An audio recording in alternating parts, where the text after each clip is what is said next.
Hi everybody, this is Grant Pace for Brothers News and Information, and look we are joined with Ezra. Hi. Rebel Media. How's it going? Good. We had a great event tonight, full house for Tamara Lich. She read a little bit from her book and took some questions from the crowd, signed hundreds of books, and we did it at a special place. This church was targeted during the lockdowns because they stayed open, so it had a bit of a special karma. This is a place of freedom. That's true. Now, were you awake? Like, were you aware of it when everything came out with the COVID vaccines and everything else? Did it set some alarms off with you right off the get go, or? Well, I mean, for the first couple of weeks, I think I was like everyone else. What's going on? Should I really be scared? Everyone seems to be freaking out in a way we've never seen before. But they said 2 weeks to flatten the curve, and a month went by, 2 months went by. And it was clear that things weren't as they were being sold to us. And I don't know, I think I'm a nonconformist in some ways, and I'm a skeptic.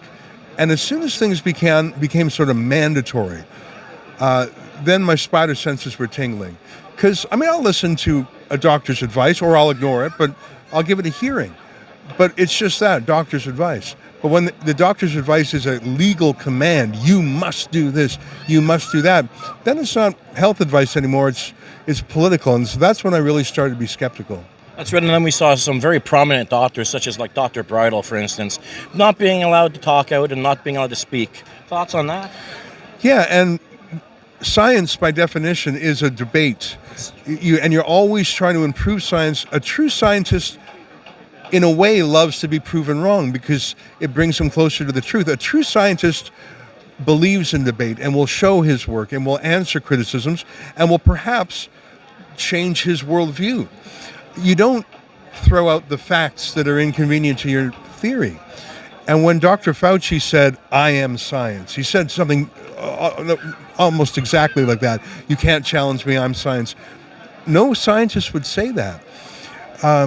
Science, by definition, is skepticism of authority because you're testing hypotheses all the time. You're challenging, running experiments.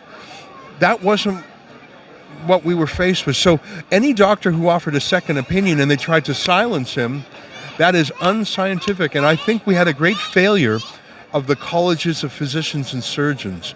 Any doctor who had a second opinion was gagged. That's true. We've seen a lot, and look what happened to YouTube, for instance. How are you guys doing with YouTube right now? Well, YouTube has demonetized us, so we get millions of views on YouTube, but we don't get any money for it. Now, we're still on there because we have 1.6 million subscribers. We want to talk to them, but YouTube really did censor us, and Instagram and Facebook censor us too. We're glad that Twitter is freer now, that Elon Musk has bought it, but you never know where censorship is going to come from. I think that Justin Trudeau, if he gets his way, he'll bring more censorship to the internet. His Bill C-11 allows the CRTC to regulate the internet like it regulates TV and radio. So I think that's a real threat to freedom. That's true, and that's coming. That could be coming out. Well, who knows? It's coming down the pipe, though. So they want to censor this. They want to silence free speech. It's terrible what this country has become.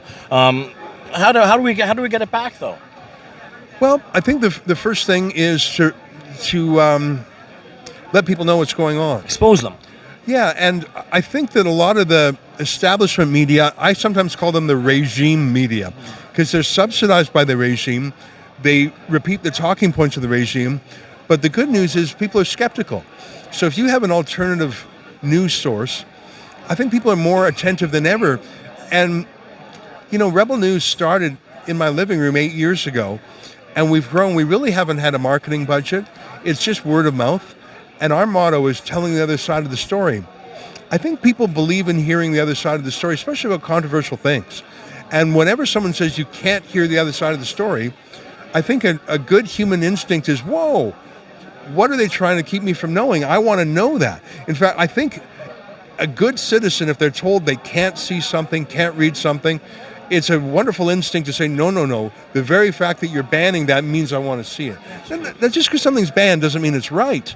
But I don't know any time in history when the censors were the good guys. That's true. Now, say hypothetically we do get Justin Trudeau out. What happens then? That's a good question because it's not just one man that's the problem. That's true. I mean, the Prime Minister is a very important part of the system, but there's other institutions too. I mentioned the media. There's also the legal system and the courts. There's our schools. There's pop culture, movies, TV shows. There's so many different parts of society. I like the phrase that politics is downstream from culture. What that means is you've got to win people's hearts and minds long before an election. So you could replace Trudeau with another pawn of some sort, like Exactly. maybe That's what I'm Chrystia Freeland.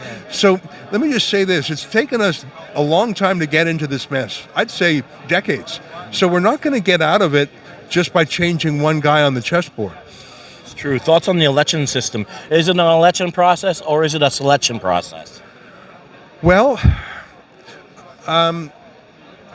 And of course, I mean at the higher levels, yeah. echelon. Well, every system has its flaws. Some people want proportional representation. I can see the pluses and minuses there. There's some countries like Italy or Israel that are always a mess because they have huge coalitions of tiny little parties. I don't know if that's better than the U.S. or Canadian system. The U.S. system is really a two-party state. Some people call it the uniparty, and I think they're very frustrated by that.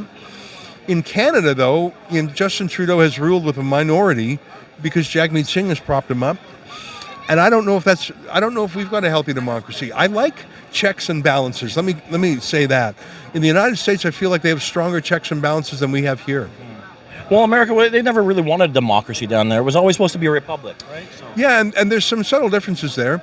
I also like the idea of direct democracy. For example, Switzerland often puts things to a referendum. I like that. They do that in parts of America too. California and other states often have ballot initiatives. I like those. And, one of the most exciting acts of democracy in the last 10 years was Brexit. Yes. The United Kingdom was removed from the European Union through a referendum that all the establishment was against. Everyone was against except for the people. And that was such a hopeful move. And the establishment tried to kill that after the fact. So I think there is hope. I like direct democracy where it's possible. But I guess what I would say in general is a lot more things are broken than just the Prime Minister. That's true. Yeah. Well, where's Rebel News heading from here? Where are you guys going? What direction are you headed? Well, as you probably know, we were very focused on the pandemic, the lockdowns, vaccine mandates, things like that. And those have more or less receded. Now, that's not to say those things won't come back. But we're concerned about censorship. We're concerned about digital ID. We're concerned about privacy. 15-minute cities. Yeah, exactly. And we've covered some of those in other countries too. So we're concerned about transgenderism and the focus on young kids. Like, to sexualize young kids is anathema to our civilization. I'm worried about that. We have a good team, and we sort of follow the news, and we have a motto: telling the other side of the story. So we're always going to be a little bit contrarian, and we're always going to be a little bit dissident. But I think, given the conformity of most of the media, it's okay to have a contrarian media. Well, it's important. People should be able to see the full spectrum. Yeah. We're being shown what the mainstream media wants us to see, basically with blinders on. And what you guys are doing, I can't thank you guys enough. Well, I really appreciate that. I believe that everyone can be a journalist. I don't believe that you need a special credential. What you really need is a sense of curiosity and skepticism, and if you like telling stories, because with a simple iPhone or a cell phone, you are a journalist. Right. You have the power. 20 years ago, you had to work for a big company with huge TV cameras that went on your shoulder. You needed a fancy editor, and you needed to have a government licensed TV station. It was impossible. The closest thing to citizen journalism was calling into a talk radio show. That's right. Now, 90% of the population has the tools in their pocket to be a journalist. And a Twitter account is free. You can figure out how to edit something roughly on your phone. So we are in the age of citizen journalism. So much news is broken by citizen journalists. There are thoughtful citizen journalists who are just as smart and interesting as professional TV pundits. So I think we're just only beginning to see the age of citizen journalism. And that's exactly what we need. Like you said, everybody has a cell phone. Pull it out, people, and start recording. You see something, just pull that bad boy out, start recording it. So thank you so much, Ezra, for your time. Right on. All right. My pleasure. Great. Take care. I'm with Tamara Lich. How is it going, Tamara? It's going excellent. Yeah. Wonderful to see. How was your experience here at the Church of God? It was amazing. The whole experience in Ontario has been absolutely unbelievable. Everything's been sold out. I've met some beautiful people. I've saw some beautiful country, and we've fallen in love with Ontario. So for those of you watching who don't know Tamara, she was, well, you were kind of the backbone of the trucker movement in Ottawa. You got the whole shindig going. How did you go about doing that? Well, a friend of mine in Medicine Hat actually sent me a TikTok video by a gentleman by the name of Chris Barber. Okay. And in this video, he was calling for a Canada-wide shutdown on January 23rd for all the truckers in protest of the trucker mandate that was coming through from our federal government. And so I tracked down his number and I gave him a call and I said, my skill set is logistics, organization, and administration. You're going to need social media, you're going to need some funding, and just how can I help you? And that's how it all got started for me. Wow. Yeah. It was amazing. The vibes in Ottawa. Can you tell us your favorite experience down there? Oh boy, that's really hard because we met so many great people there.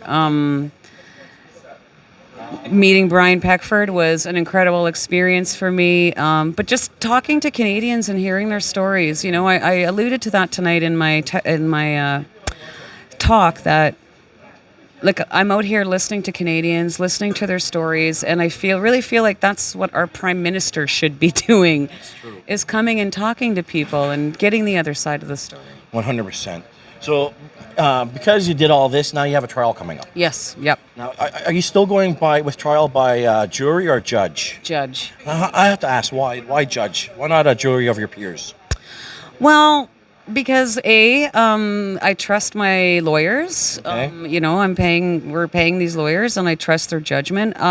We did discuss a jury at the beginning, and the concern was, you know, being that everything's going to be in Ottawa, it would be really hard to find people that didn't have an opinion one way or the other about it. So yeah, but we've drawn a really good judge, and yeah. Sounds good. Now, your thoughts on the Bill of Rights and the Charter of Rights and Freedoms. So what are you going to be using?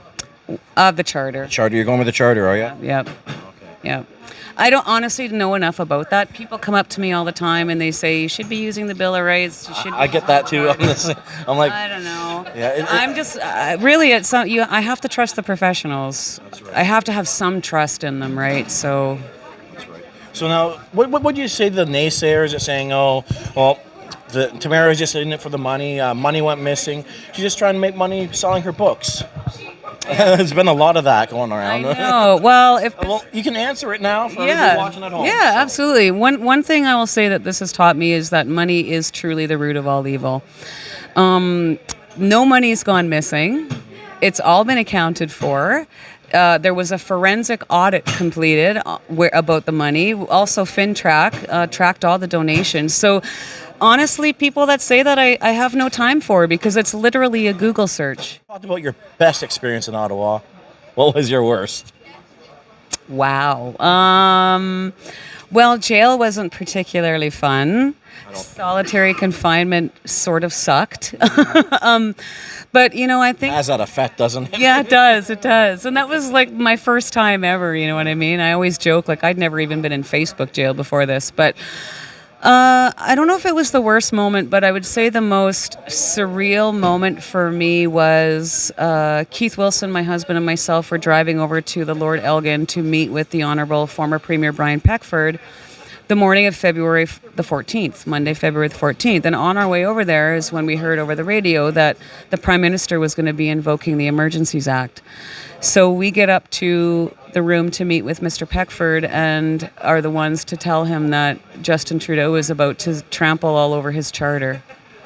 And what was Justin doing at that time? Wasn't he on like RuPaul's drag show Or something, Like, what was he? And he didn't want to come talk to the truckers. He'd been skirted out of Ottawa for his safety, and we found out after that he was skiing. Yeah. So he had clearly had more. Apparently, he did a lot of things during that time when we were in Ottawa. He didn't want to meet with any of us. Though. No, he didn't. He's supposed to be the prime minister, the face of Canada, and everything else, but he doesn't want to meet with anybody. He doesn't want to discuss anything. It doesn't look good for him. No, it doesn't look good for him. And a part of the reason is I think he felt he would look weak if he came and talked to us or sent somebody out to talk to us. But actually, what that really did was showed even more of his weaknesses. Well, he caught COVID, right? So. Yeah, that's right. Yeah. So, anyways, Tamara, is there anything else you'd like to say to all the people watching before we cut this? I would just say, good work, Druthers. You're doing an amazing job. I hear nothing but great things about you all across the country, and I think I'm hopeful for this trial. I believe truth will always win, and I believe that love will always overcome evil, and I think we got this. Well, there you have it, folks. Tamara, best of luck. Hey.